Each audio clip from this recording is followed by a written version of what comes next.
Bonjour et bienvenue dans la matinale.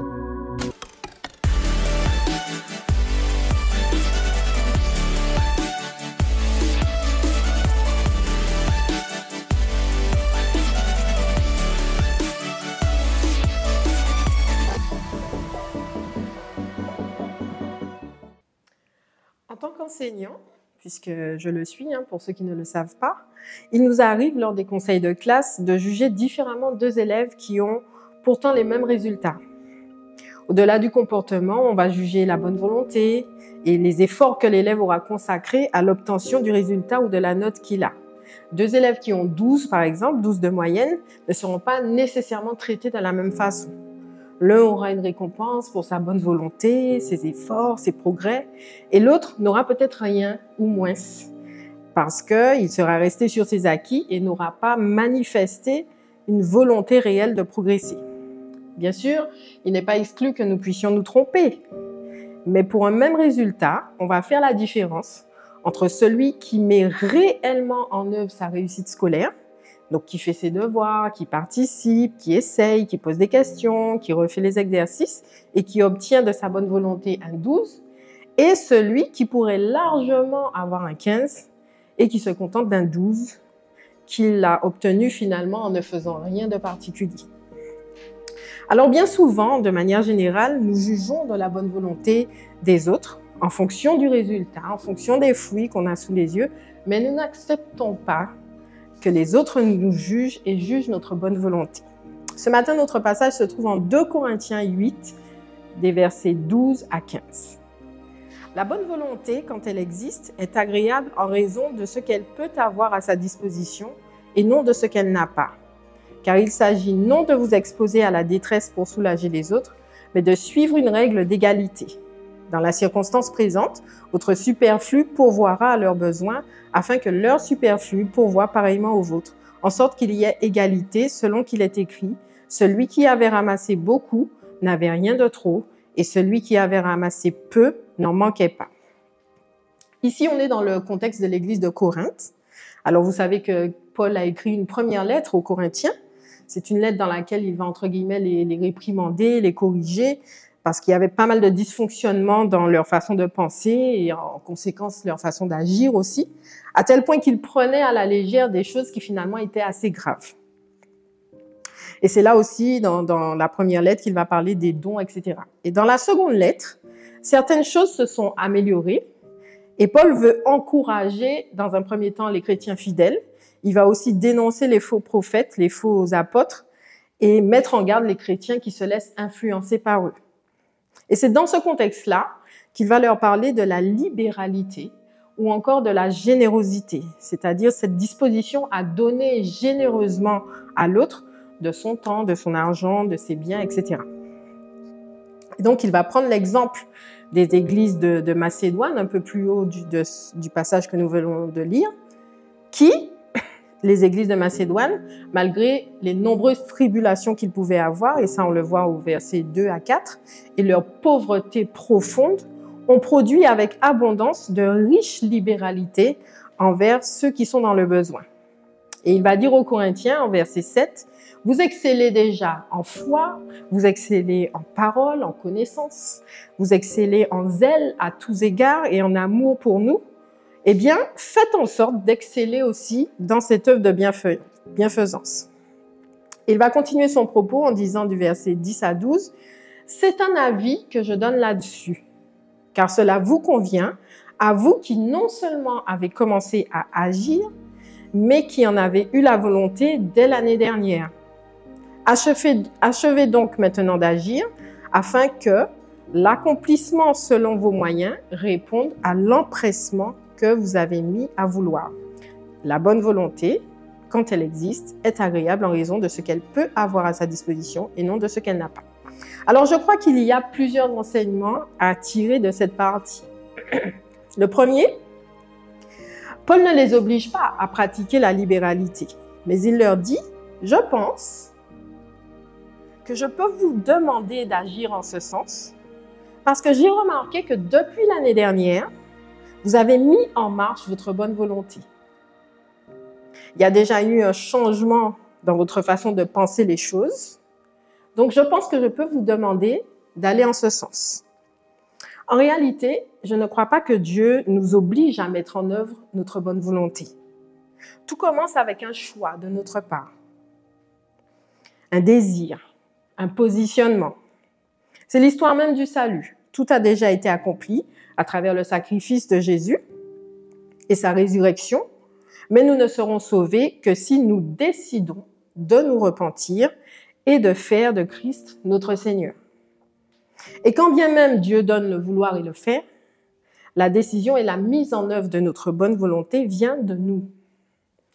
Le deuxième enseignement, au verset 11, « Achevez donc maintenant d'agir, afin que l'accomplissement selon vos moyens réponde à l'empressement que vous avez mis à vouloir. » Puisqu'ils ont décidé de se mettre en marche, puisqu'ils ont manifesté leur bonne volonté à être des chrétiens selon l'enseignement qu'ils ont reçu, et puisqu'ils pratiquent déjà la foi, le zèle, l'amour, et qu'ils manifestent le désir de grandir encore, eh bien, il y a aussi ce domaine, selon ce que Paul leur dit, dans lequel vous pouvez aussi largement exceller. Et là, il parle de libéralité, de bienfaisance.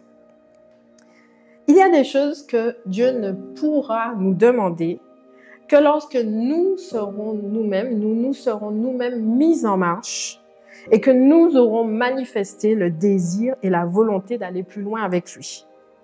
C'est la raison pour laquelle certains chrétiens,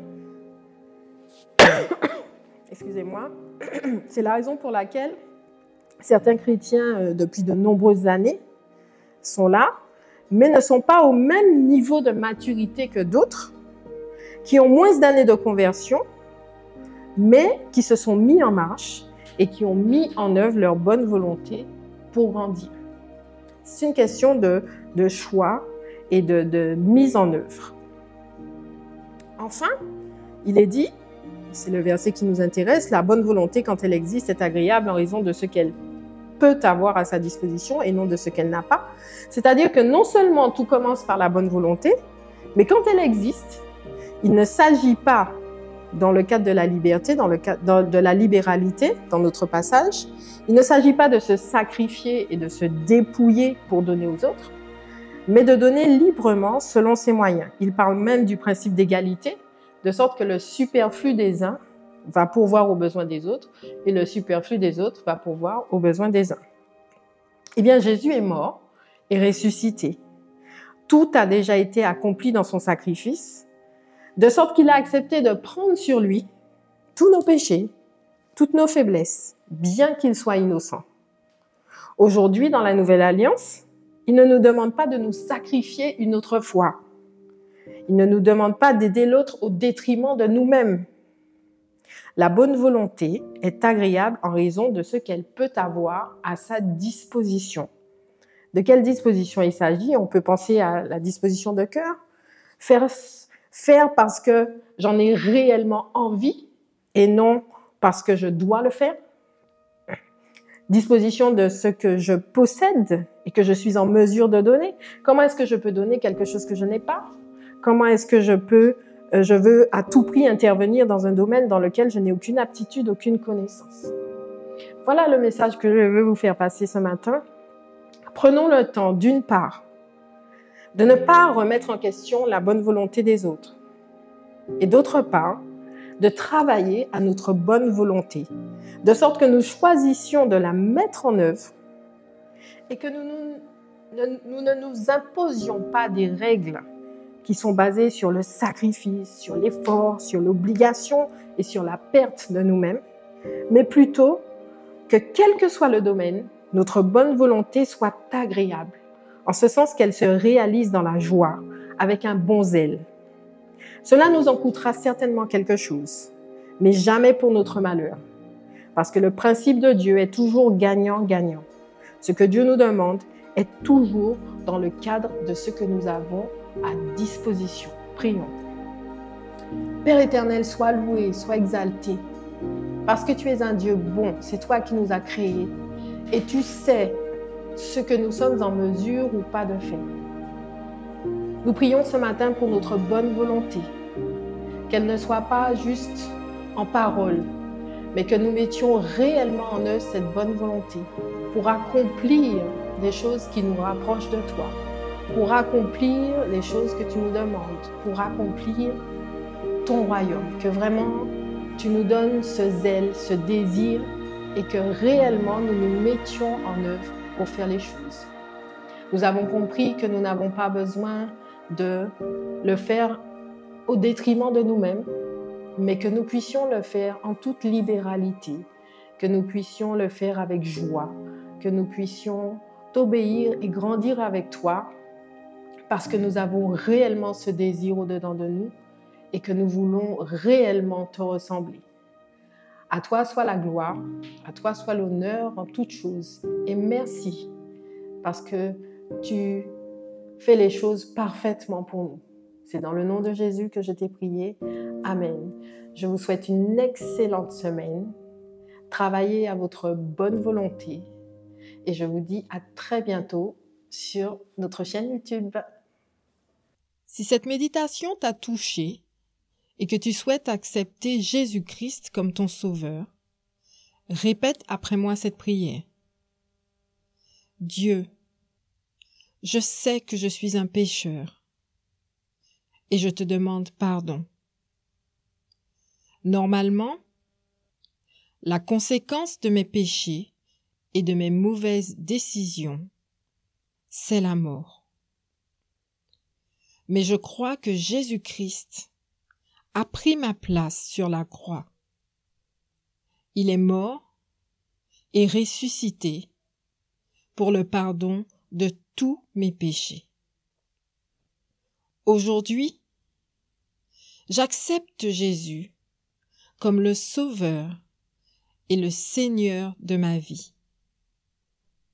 Merci Jésus de faire de moi un enfant de Dieu. Aujourd'hui, je m'engage à te suivre. Au nom de Jésus, Amen.